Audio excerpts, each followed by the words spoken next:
মধুময় পদ্মগীতা প্রথম অধ্যায়। অর্জুন বিষাদযোগ। ধৃতরাষ্ট্র কহিলেন সঞ্জয় তখন, কহ শুনি মতিমান যুদ্ধ বিবরণ। ধর্মক্ষেত্রে কুরুক্ষেত্রে হয়ে সমাগত কৌরব পাণ্ডব সৈন্য একত্রে মিলিত। ততপর কি করিল কহ বিবরণ, শুনিয়া সুস্থির হোক আমারও জীবন। সঞ্জয় কহিল তবে শুনো হে রাজন, সবিশেষে কহিতেছি যুদ্ধ বিবরণ। হেরিয়া পাণ্ডব সৈন্য সজ্জিত তখন, দ্রোণাচার্য পাশে কহে রাজা দুর্যোধন। একত্র হয়েছে যত পাণ্ডবের সেনা, যুদ্ধ বিনা নাহি করে অন্য আলোচনা। ভীমার্জুন আদি বীর বিক্রমে ভীষণ, বিরাট সাত্যকী আর দ্রুপদ রাজন। কাশীরাজ দৃষ্টকেতু অতি সুশোভন, পুরোজিত কুন্তিভোজ আর চিকিতান। রাজা যুধামন্য যিনি বিক্রমের অপার, উত্তমৌজা আদি সবে বলে আধার। মহাবীর অভিমন্যু সুভদ্রানন্দন, দ্রৌপদীর পঞ্চপুত্র বিক্রমে ভীষণ। সুবিখ্যাত রয়েছেন জাতক রাজন, তাহাদের নাম এবে করুণ শ্রবণ। স্বয়ং আপনি পুত্র অশ্বত্থমা সহ রয়েছেন বীরকর্ণ ভীষ্ম পিতামহ। ভূরিশ্রবা সোমদত্ত পুত্র অতিবীর, অশ্বত্থমা জয়দ্রথ দুয়ে অতিবীর। ইহা ছাড়া আছে আরও বহু সেনাবীর, যুদ্ধ লাগি সকলেই হয়েছে অস্থির।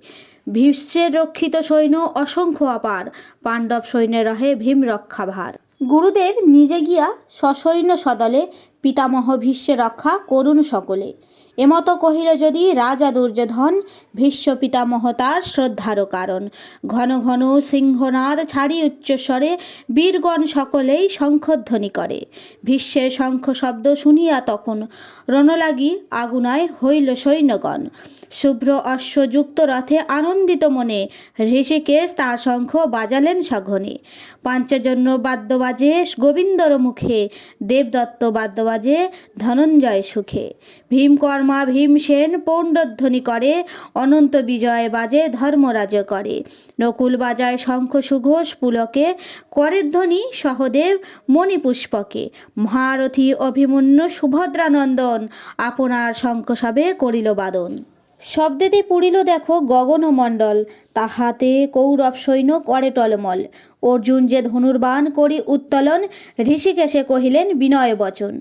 অর্জুন কহিলেন দুরাত্মা কৌরব পক্ষে কোন জন, আসিয়াছে যুদ্ধক্ষেত্রে করিবারে রণ। হেরিব সে সব এবে শুনো হে হরি, হে মাধব রাখো রথ তুমি তরা করি। সঞ্জয় কহিলেন ভীষ্মদ্রোণ কর্ণকৃপ আদি যতজন, সে সকল সমাগত যুদ্ধের রথিগণ। তাদের সম্মুখে রথ রাখিলেন হরি, কহিলেন এবে সখা দেখো বিচারি। উভয় পক্ষেতে দৃষ্টি করি সঞ্চালন, দেখিলা অর্জুন হয় আশ্চর্য তখন।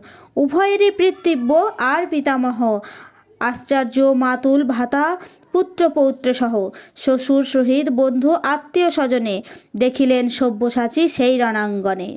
উদ্বেলিত শোকাবেগে হইয়া কাতর, অর্জুন কহিল শোনো ওহে গদাধর।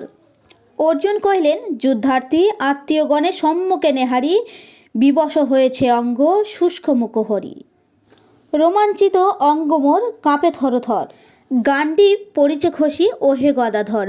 আত্মীয় বধেতে দেখি নানা অমঙ্গল, চাহি নাই বিজয় সুখ রাজ্য অর্থ বল। পুত্র পৌত্র বন্ধু বধি নাহি দেখি হিত, তারা যদি বধে মোরে তাহা তো সঙ্গত। ধরিত্রীত তুচ্ছ কথা শুনো মম পণ, ত্রিলোকের আধিপত্যে করিব না রণ। কুরুকুল নাশ করি বল দেখি হরি, কেমনে হইব সুখী ওহে বংশীধারী। রাজ্য লোভে জ্ঞান শূন্য হইয়া কৌরব, আত্মীয় নিগ্রহ পাপ না করে স্মরণ। জানিয়া সে দোষ আমি বল নারায়ণ, কেননা তেজিব এ পাপ প্রলোভন। কুলক্ষয়ে নষ্ট হয় কুল ধর্ম যত, ধর্ম নষ্ট হলে পাপ বাড়ে সতত। পাপের আশ্রয় হয় ভ্রষ্টাকুল নারী, যারোজ পুত্রাদি তাতে জনমে তাহারি। বর্ণ সংস্করতা পাপে নরকে গমন, এ যে দেখি হে মাধব ভীষণ পতন। জলপিণ্ড নাহি পাবে পিতৃপিতামহ, কুলাঙ্গার বলি সাপ দিবে অহরহ। যাহাদের হয় কৃষ্ণ কুলধর্ম নাশ, সদাই তাদের শুনি নরকে নিবাস।